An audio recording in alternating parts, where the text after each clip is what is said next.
To a lot of people, films are just an excuse to pop the kettle on and check out of life for 2 hours. Whilst that's an important cause in and of itself, many assume that a movie's impact starts and ends with its audience. Not the case. Not the case at all. The following 10 motion pictures all had consequences far more impactful than any director, actor, or critic could have possibly imagined. Some inspired people to make huge decisions, some ended up appearing in lawsuits, and some even nearly got people killed. So next time someone tells you that movies don't matter, please feel free to direct them to this video. And with that in mind, I'm Ellie with What Culture, here with 10 movies with surprising real-world consequences. Number 10. Giving people traumatic flashbacks, Saving Private Ryan. Directed by Steven Spielberg and starring Tom Hanks, 1998's Saving Private Ryan started the much-loved trend of people spending inordinate amounts of money attempting to rescue Matt Damon. Along with its gripping story and likeable roster of characters, the movie was praised for its ultra-realistic depiction of the horrors of World War II. Right from the get-go, the film pulls no punches in depicting the conflict as hell on Earth, with its remarkable recreation of the D-Day landings. Well, it was praised by some. For others, it brought back a whole host of unwanted memories. Some real veterans of the Battle on Omaha Beach who saw the film reported that they were unable to finish it, as the sequence brought on traumatic flashbacks. In fact, the United States Department for Veteran Affairs created an entire hotline dedicated to those affected by the movie. In the end, it's probably for the best that these horrors were shown as accurately as possible. Fear is a powerful deterrent, and it would have been a greater insult to those who fought in the war to try and dumb it down for a more sensitive audience. Number 9. The Bambi Effect, Bambi. Walt Disney did plenty of dubious things in his life, but the most unforgivable of all was traumatizing several generations of children with the death of Bambi's mother. In the 1942 animated movie, young Bambi has his life change forever when an evil hunter guns down his beloved mum in cold blood. This sets the deer on a path of vengeance as he trains in martial arts with the sole ambition of enacting his violent revenge. Okay, that didn't happen, but what a movie that would be. Apart from scarring kids for life, the movie spawned a phenomenon known as the Bambi Effect. Commentators posit that because of the scene with Bambi's mum, people are turned off the idea of the hunting or killing of animals that are conventionally cute. However, when it comes to ugly animals, well, they can all die. That was a joke, by the way. Whether this is a good thing or a bad thing is up in the air, but it shows that even a kids' movie can have a long-lasting effect on society at large. Number 8. Reopening an assassination investigation, JFK. Director Oliver Stone has never been one to shy away from controversy, so it's not a surprise that he chose to make a movie about the killing of John F. Kennedy. With 1991's JFK, Stone explored the idea that Lee Harvey Oswald was not the only party involved in the shooting, and stars Kevin Costner as a government agent tasked with finding the truth. The movie was loved and hated in equal measure. Some praised its performances and cinematography, whilst others lambasted its lack of historical accuracy. Its subtitle was The Story That Won't Go Away, which is ironic because the files on JFK's assassination were actually reopened as a result of this film. JFK's popularity sparked a resurgence in interest in the popular leader's untimely death. As a result,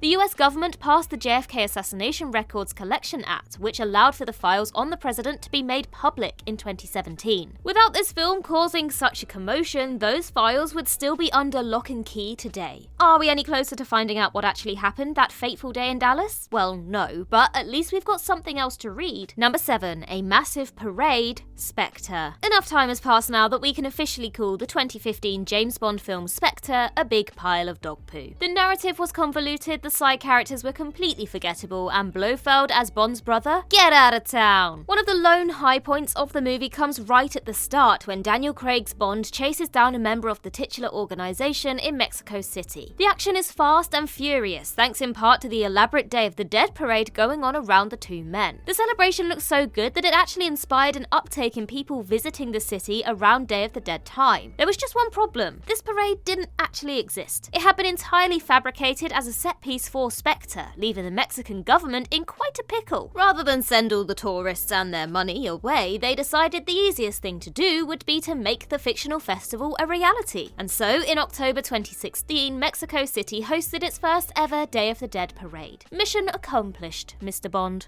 Number 6. Anti-nuclear activism, the China Syndrome. On March 16th, 1979, a film called The China Syndrome came out. In it, Jane Fonda played a journalist investigating a nuclear power plant when suddenly the facility goes into meltdown. There's a line in the movie that says this could render an area the size of Pennsylvania permanently uninhabitable. Why is that important? Because on the 28th of March 1979, the 3 Mile Island nuclear power plant actually went into meltdown. And where was 3 Mile Island? Pennsylvania. You couldn't make it up. The film already had an anti-nuclear agenda before the incident. Star Jane Fonda was firmly and famously opposed to the idea. However, its proximity to a real-life disaster led many others to change their stance on the subject. Co-star Michael Douglas described his revelation as a religious awakening, whilst the China Syndrome also made believers out of prominent campaigner Tom Hayden and media mogul Ted Turner. Few could have expected the immediate impact the China Syndrome would have on the world. It actually seems too good to be true. I mean, maybe it is. Has anyone looked into what Fonda was up to on the 28th? Was she in Pennsylvania by any chance? Number 5. Inspiring freedom fighters, Rambo. The 2008 film, just called Rambo, is honestly one of the better installments in the blood-soaked franchise. Although that isn't saying much considering that Last Blood does exist. Sylvester Stallone returned as the titular veteran to rescue a bunch of missionaries who have become tangled up in the saffron revolution in Burma. Burma was what it was called at the time. The country's name is now officially Myanmar. Whilst the movie was a fairly standard action affair with Stallone going as often as humanly possible, it had some rather unintended consequences in the actual country it was set in. The Saffron Revolution was a very real conflict in Myanmar against the ruling military government. One of the groups involved in challenging their authority was the Karen Nation Liberation Army. Karen as in an ethnic group of people, not those women who want to speak to the manager. The KNLA saw the film as an endorsement of their struggles and were given a huge morale boost off the back of it. They even adopted lines from the movie into their rallying cries. Not bad for a cash cow, eh? Number 4. Being used as a legal defense, 2001 A Space Odyssey. 2001 A Space Odyssey is one of the absolute granddaddies of sci-fi. Stanley Kubrick's surrealist voyage is one of the most important and influential films of all time, as well as home to one of the most chilling baddies ever captured on film. Sentient supercomputer HAL 9000 is the most famous piece of technology in the film, which is littered with futuristic looks at how the world might turn out. Well,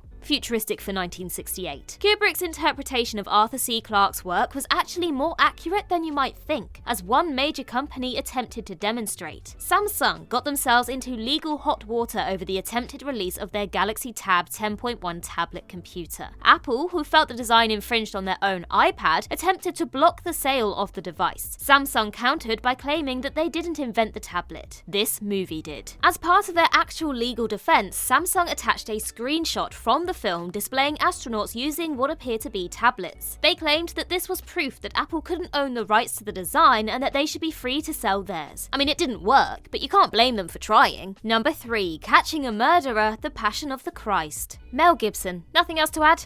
Just Mel Gibson. If you don't know about his various transgressions over the years, then please kindly return to the rock you have been living under until you've learned your lesson. One of his more famous crazy ideas was making the biblical epic The Passion of the Christ in 2004, a film depicting the final 12 hours of Jesus' life. Yeah, that seems like a safe bet for a man who has a history of religious controversies. Anyway, the film got made and it was of course controversial. However, there was at least one good thing to come from it. It helped solve a murder case. In early 2004, 19-year-old Ashley Nicole Wilson was found dead in her apartment in Texas. She had apparently hanged herself after coming off antidepressant medication, but in reality her boyfriend Dan R. Leach had killed her and staged it to look like a suicide. He was going to get away with the crime until a viewing of The Passion of the Christ caused him to have an epiphany and turn himself in. Maybe Gibson isn't so bad after all. Number 2. Defecting from North Korea, Titanic. Titanic has got everything you could want from a movie. Romance, drama, tragedy, Irish dancing, naughty times in an old-timey car. It really is the full cinematic experience. But is it powerful enough to inspire someone to escape one of the most isolated and repressive nations on the planet? Well, as it turns out, yes it is. In 2007, Park Yeon-mi and her family fled North Korea in an attempt to lead a better life. Although she was just a teenager, Park already knew that her homeland was a dangerous place to live and that there was a whole other world outside of its borders. A reason for this knowledge? James Cameron Cameron's Titanic. Banned foreign films offered many North Koreans a previously unseen look at the outside world, and for Park, Titanic was the best of the bunch. She said that watching the film made her realize something was wrong with her country, and that was the catalyst for her life of activism. Stories like this are a reminder of the power cinema has to inspire people around the world. It's also proof that Leonardo DiCaprio's face is the most powerful force on earth. Number 1. Almost getting a president killed, Taxi Driver. An unhinged cabbie from New York City, Robert De Niro's portrayal of Travis Bickle in Taxi Driver is just one of the reasons he is rightly recognized as a legend. But it's not his role in the film we're talking about today. At just 12 years old, Jodie Foster was cast in the movie as a child prostitute. Look, we said this film was good, we never said it wasn't without its problems. Speaking of problematic, John Hinckley Jr. became obsessed with Foster after first seeing her in this film. He moved house to be closer to where she was studying and would bombard her with love letters and poetry. Again, it's worth remembering that Foster was an actual child when Hinckley first saw her. In his deteriorating mental state, Hinckley decided that the best thing he could do to win Foster's favour was shoot the President of the United States. And so he did. In 1981, he shot and wounded President Ronald Reagan, all to impress the actress. It's one of the maddest stories of all time, and one that almost certainly did not come up in the pitch meeting for Taxi Driver. And that concludes our list. If you think we missed any, then do let us know in the comments below, and while you're there, don't forget to like and subscribe and tap that notification bell. Also, head over to Twitter and follow us there, and I can be found across various social medias just by searching Ellie Littlechild. I've been Ellie with What Culture. I hope you have a magical day, and I'll see you real soon.